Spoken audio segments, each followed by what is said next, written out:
स्वागत है आप सभी का एक नई वीडियो श्रृंखला में। मेरा नाम है एचपी सोलंकी। हाल में संयुक्त राष्ट्र ने रूस यूक्रेन युद्ध के बाद के हालातों में वैश्विक बाजारों में अनाज और उर्वरकों की आपूर्ति जारी रखने के लिए ब्लैक सी ग्रीन इनिशिएटिव की अवधि बढ़ा दी है। बताते चले, ब्लैक सी ग्रीन इनिशिएटिव पहल की शुरुआत 22 जुलाई 2022 को हुई थी। इसका उद्देश्य यूक्रेन रूस युद्ध के चलते वैश्विक स्तर पर बढ़ती अनाजों की कीमत को कम करना है। यह पहल संयुक्त राष्ट्र और तुर्की के समर्थन से अस्तित्व में आई थी। याद रहे, यूक्रेन, रूस और तुर्की ने ब्लैक सी ग्रीन इनिशिएटिव पर हस्ताक्षर किए थे। दरअसल रूस यूक्रेन युद्ध से वैश्विक बाजारों में उत्पन्न हुई अनाजों की किल्लत और बढ़ती कीमतों को कम करने के लिए यह समझौता किया गया था। इस समझौते के तहत यूक्रेन के 3 काला सागर बंदरगाहों ओडेसा, चोर्नोमोर्स्क और यूजहनी से खाद्य पदार्थों और उर्वरकों का निर्यात किया जाएगा। इस पहल के लागू होने के बाद से वैश्विक खाद्य मूल्यों में एक वर्ष में लगभग 18% की गिरावट देखी गई है। इस पहल के तहत अभी तक यूक्रेन बंदरगाहों से काला सागर के जरिए करीब 1 करोड़ 11 लाख मीट्रिक टन खाद्य सामग्री रवाना की जा चुकी है। इसके क्रियान्वयन की देखरेख एक संयुक्त समन्वय समिति करती है। यह समिति तुर्की के इस्तांबुल में स्थित है। इस समिति में रूस, यूक्रेन, तुर्की और संयुक्त राष्ट्र के प्रतिनिधि शामिल हैं। यह समिति इस समझौते का पालन सुनिश्चित करने के लिए व्यावसायिक जहाजों के आगमन की निगरानी करती है।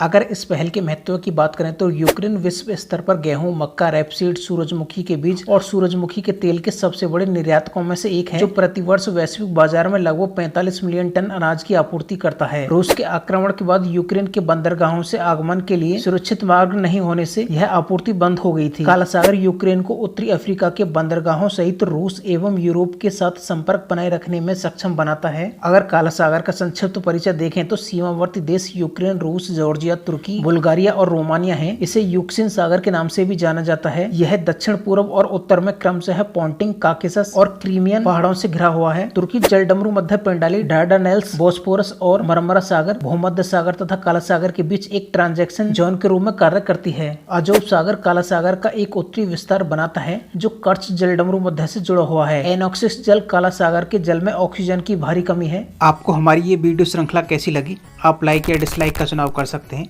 साथ ही एचपी सोलंकी स्टडी को सब्सक्राइब भी कर सकते हैं।